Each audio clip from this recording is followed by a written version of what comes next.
C'est bon, c'est fait, c'est officiel, Donald Trump a attaqué l'Iran. Je ne comprends pas ce qui se passe. Je sens vraiment qu'il y a anguille sous roche. Je vais vous expliquer pourquoi. On a beaucoup de choses à aborder dans cette vidéo. Je vais essayer d'être le plus concis possible, mais si vous voulez, en gros, à 3 points stratégiques ont été attaqués directement par les États-Unis sur ordre de Donald Trump. Est-ce qu'il a le droit de faire ça en fonction de la Constitution américaine et en fonction du droit international? C'est à voir. Je ne vais pas aborder ça dans cette vidéo. C'est un peu inutile et de toute façon, on va parler d'un truc qui est beaucoup plus intéressant selon moi, c'est le fait que son électorat est en train de se retourner contre lui, parce que c'est l'inverse de ce qu'il avait promis, c'est l'inverse de qui il était. John fucking Bolton a encouragé Donald Trump. John Bolton, dans une interview qui est connu pour être le cliché du néoconservateur ultra-interventionniste qui veut que les États-Unis s'engouffrent dans tous les pays du monde pour apporter la démocratie à coups de poudre à canon et à coups de tonnes d'acier, je parle des tanks. Voilà, un mec comme ça qui dit Donald Trump a bien fait d'attaquer l'Iran, franchement, il y a clairement un truc qui va pas, je comprends pas ce qui se passe. Je vais vous montrer exactement pourquoi est-ce que je soupçonne vraiment Anguille sous roche. Je ne comprends pas ce qui se passe.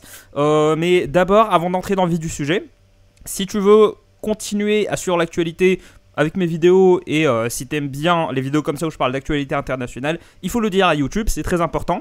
Une façon très simple de le dire à YouTube, c'est d'appuyer sur le bouton j'aime et fais-le maintenant, voilà, c'est complètement gratuit, ça me booste à fond dans l'algorithme et surtout abonne-toi si tu ne veux rater aucune des prochaines vidéos.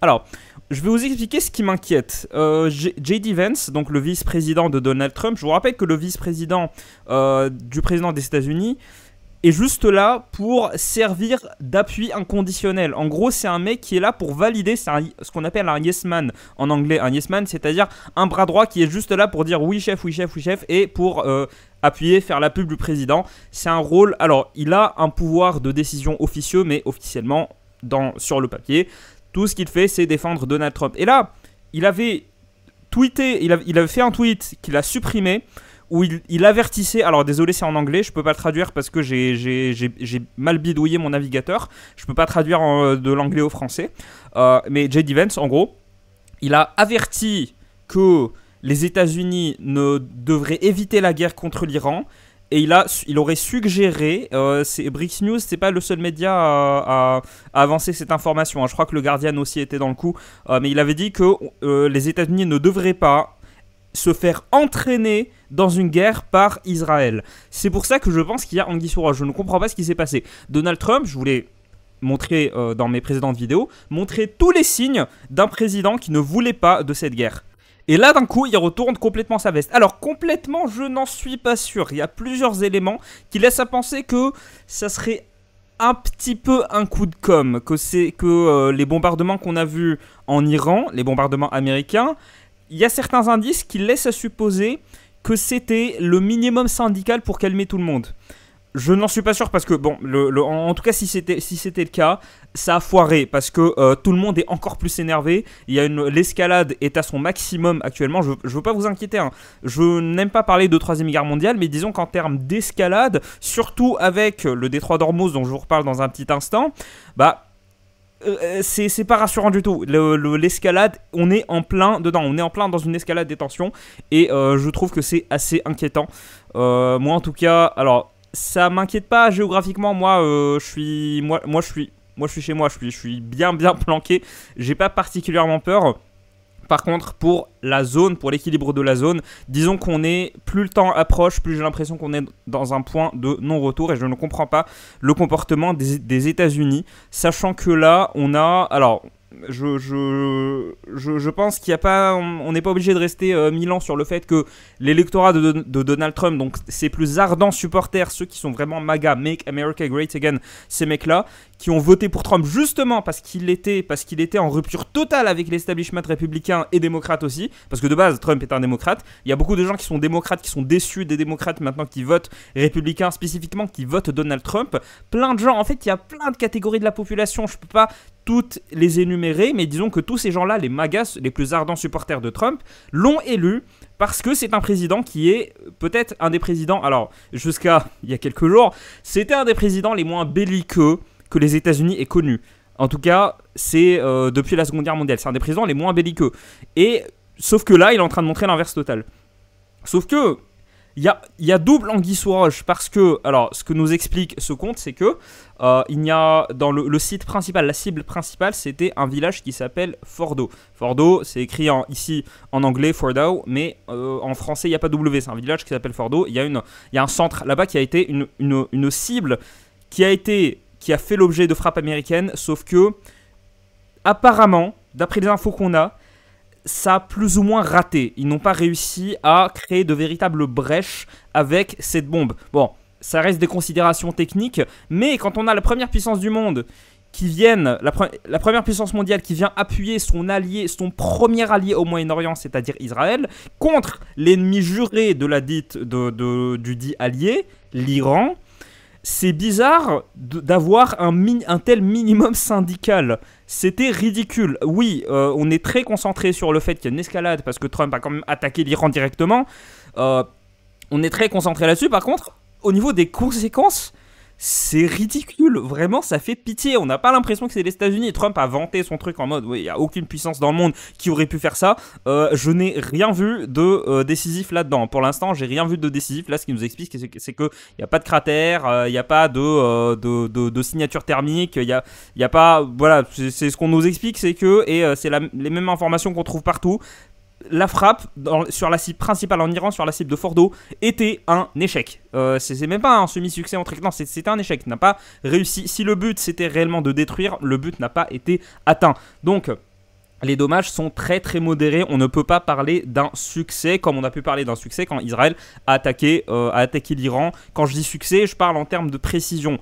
Là, ce n'était pas du tout le cas. C'est très bizarre dans une même guerre que la première puissance mondiale et son allié soient les deux dans une même guerre contre l'Iran et qu'il y en ait le pays le moins puissant là-dedans, entre les deux, fasse beaucoup plus de dégâts que les États-Unis. Je trouve ça extrêmement suspect. Alors, bien évidemment, il faut qu'on parle du fait que le régime iranien est désormais, je vais vous livrer ce que je pense, le régime iranien est consolidé pour les 100 prochaines années. C'était une erreur, je pense que c'était une erreur. Si l'espoir c'était en effet de voir un regime change, comme quoi c'est vraiment n'importe quoi, cette idée populiste selon laquelle les Iraniens, ils vont, grâce à cette guerre, je descends un peu ma chaise, grâce à cette guerre vont être libérés du joug des mollahs, machin truc, ça a jamais été un objectif, ce n'est pas un objectif, il n'y aura pas de changement de régime. Les frappes ont beaucoup plus consolidé le régime iranien, le régime de la République islamique d'Iran. Maintenant il est beaucoup plus consolidé qu'avant. Petite parenthèse, je ne soutiens aucun des deux. C'est pas parce que je dis du mal de l'un que je soutiens l'autre. Cette politique de l'ennemi de mon ennemi est mon ami ou l'inverse ou je sais pas quoi, je suis très fatigué, excusez-moi, ne me demandez pas d'efforts intellectuels. Cette politique de celui que je critique, ça veut dire que je soutiens l'autre, faut arrêter ça. Faut arrêter ça, stop. Je vous vois, les gens qui m'accusent d'être... C'est ça qui est génial, cette semaine, je suis passé de supporter du Parti Socialiste à supporter du RN, et j'étais autant sioniste que pro-Iran. Voilà, c'est incroyable. C'est incroyable, franchement, de clipper cette vidéo au cas où je change d'avis comme ça en plein milieu, parce qu'apparemment j'ai tendance à le faire. Voilà. Du coup, je disais que maintenant le régime iranien est consolidé. Je vous l'avais déjà expliqué avec l'article qui était une entrevue, qui était un résumé de l'entrevue entre le Figaro et Ali Vaez.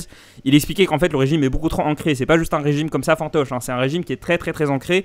Et si jamais l'Iran perd cette guerre, je pense que c'est ce qui va arriver, même si entre temps il y aura des conséquences dramatiques, on est déjà en train d'y assister. Mais quand l'Iran perdra cette guerre, bah ça ne voudra pas dire, même si c'est vrai que les dictatures, je l'avais dit au début, les dictatures ne tiennent généralement pas quand elles perdent une guerre et ne résistent pas à un échec militaire. Par contre, le régime iranien est très très très consolidé. Il n'y aura pas de changement de régime. Et surtout, là, alors, il y a eu des morts civiles. C'est quand même assez culotté de vouloir un changement de régime, de vouloir que les Iraniens se soulèvent quand ils se font bombarder. Qu'il y ait des victimes civiles ou pas. Moi, je pense qu'il y a des victimes civiles iraniennes. Je pense que c'est avéré. Par contre, même s'il n'y avait pas de victimes civiles, bah, les Iraniens voient quand même leur pays se faire attaquer par Israël, par les États-Unis. Est-ce que ça donne envie de faire la révolution contre son propre gouvernement? Ça n'a aucun sens, vraiment. Plus le temps passe, plus cette hypothèse est stupide. Je n'y crois pas du tout.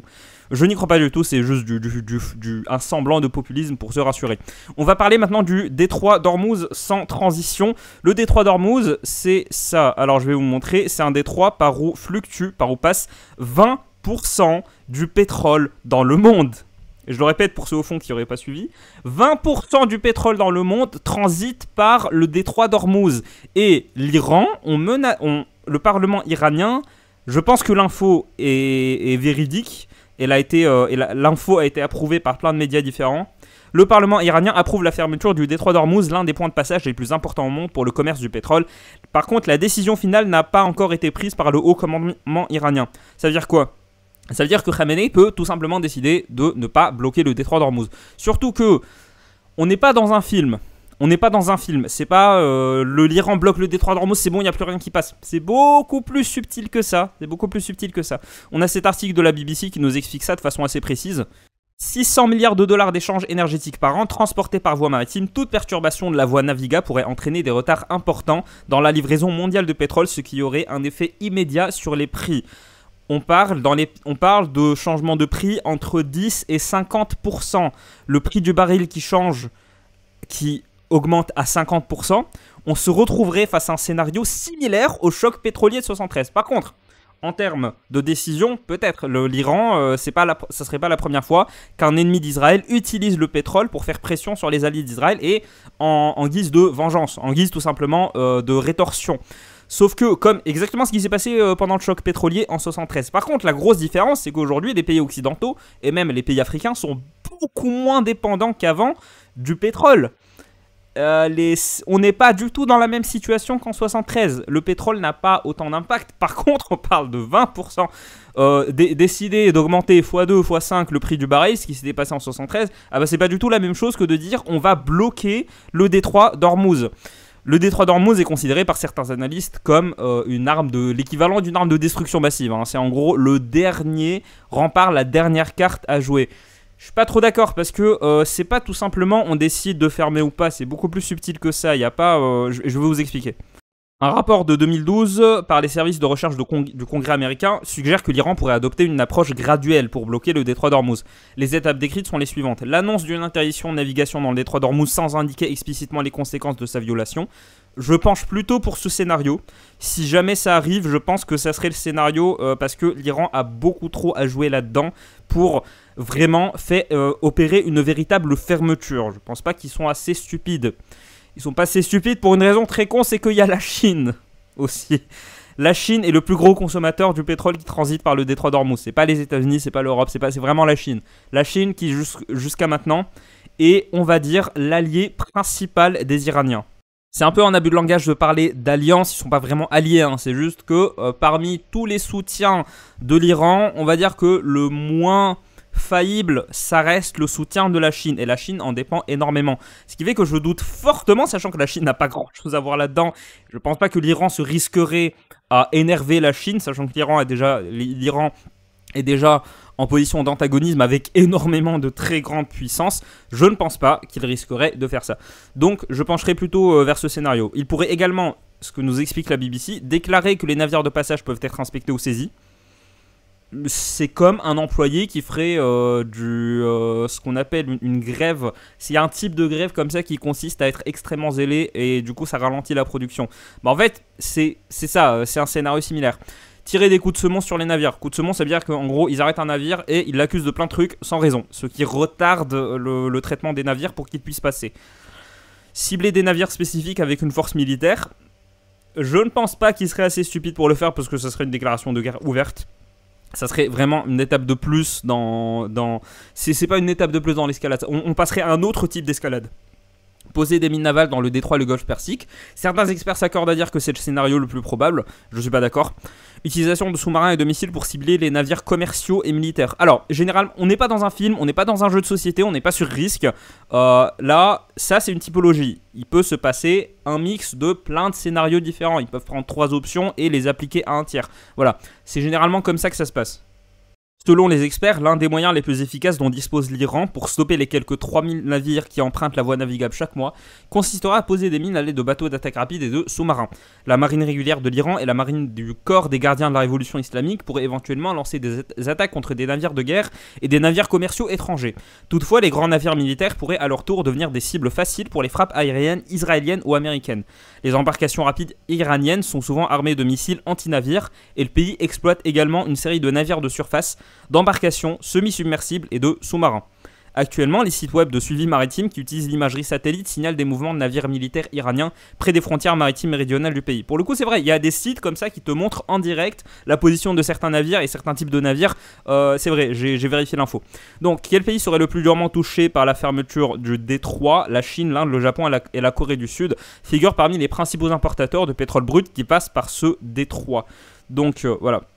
L'influence de la Chine, bien évidemment, c'est eux qui profitent le plus du pétrole. Donc, pour le coup, on nous dit les Iraniens ne veulent pas faire quelque chose qui leur ferait d'abord du mal, a-t-il déclaré Anasaji. Bon, c'est pas grave. Voilà, c'est plus ou moins ce que je vous disais par rapport à la Chine. C'est le fait que je pense pas qu'il serait assez stupide pour énerver la Chine. Il serait pas assez stupide pour se rajouter quelqu'un de plus, sauf si, alors c'est une hypothèse complètement fantaisiste, hein, c'est une hypothèse de film James Bond, mais si l'Iran se pose dans une stratégie de martyr, en gros de dire c'est bon allez on y va, de toute façon on va se faire défoncer, autant y aller à fond, un peu en mode kamikaze. Je n'y crois pas trop, c'est pas trop le genre de l'Iran, même si l'Iran aime bien l'escalade, l'Iran n'a jamais été contre l'escalade.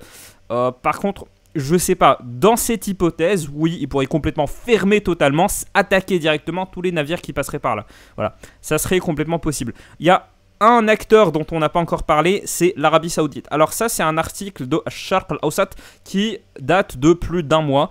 Donc on a, j'ai oublié son prénom, Jouber, c'est le ministre des Affaires étrangères, Adel El-Joubeir, qui a dit qu'il y aurait une réaction très très très forte si les Iraniens fermaient le détroit d'Ormuz.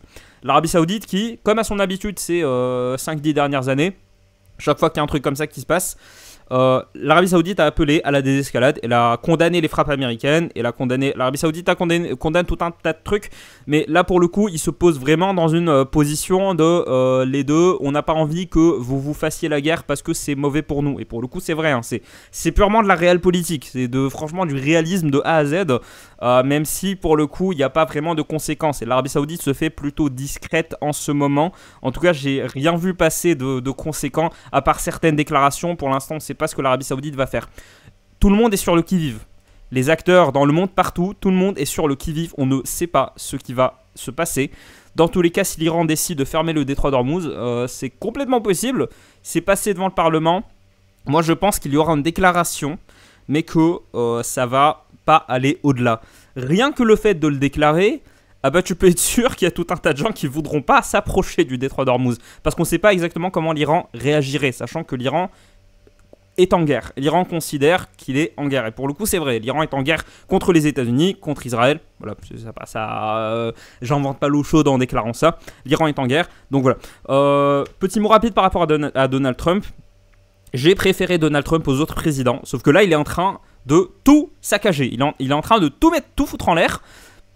Pourquoi?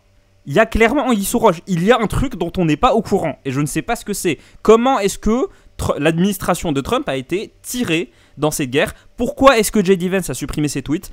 Pourquoi? Tout un tas de questions auxquelles je n'ai pas de réponse. Mais si ça continue, Donald Trump, toute la branche MAGA, perdra en crédibilité de façon définitive. Et le moment Trump ne sera plus qu'une virgule dans l'histoire électorale des États-Unis. Voilà. Il y a un avant et un après Trump. Sauf que l'après, si ça continue comme ça, bah Trump est en train de montrer que, en tout cas à l'international, il n'y a aucune raison de voter pour lui. Surtout, l'économie, on n'en a pas parlé. Le dôme de fer coûte un pognon de dingue. Les attaques d'Israël contre l'Iran coûtent un pognon de dingue. Tout coûte un pognon de dingue aux Américains. Et en fait, à tout le monde, vu que voilà, le commerce est international. Je pense qu'il y a forcément quelques centimes à toi dans les missiles que tu vois sur, que tu vois sur les infos. Surtout si tu habites en Europe. Donc voilà. On verra comment ça va se dégoupiller. Mais pour l'instant, je suis très très pessimiste. D'habitude je suis plutôt optimiste par rapport à ça, je suis plutôt pour la désescalade, mais moi ce qui m'intéresse, et là je pars complètement dans mon point de vue, mon avis, je veux juste la paix, je veux éviter que des gens crèvent. Voilà, ça serait déjà super. On se dit à demain pour la prochaine vidéo. Salut.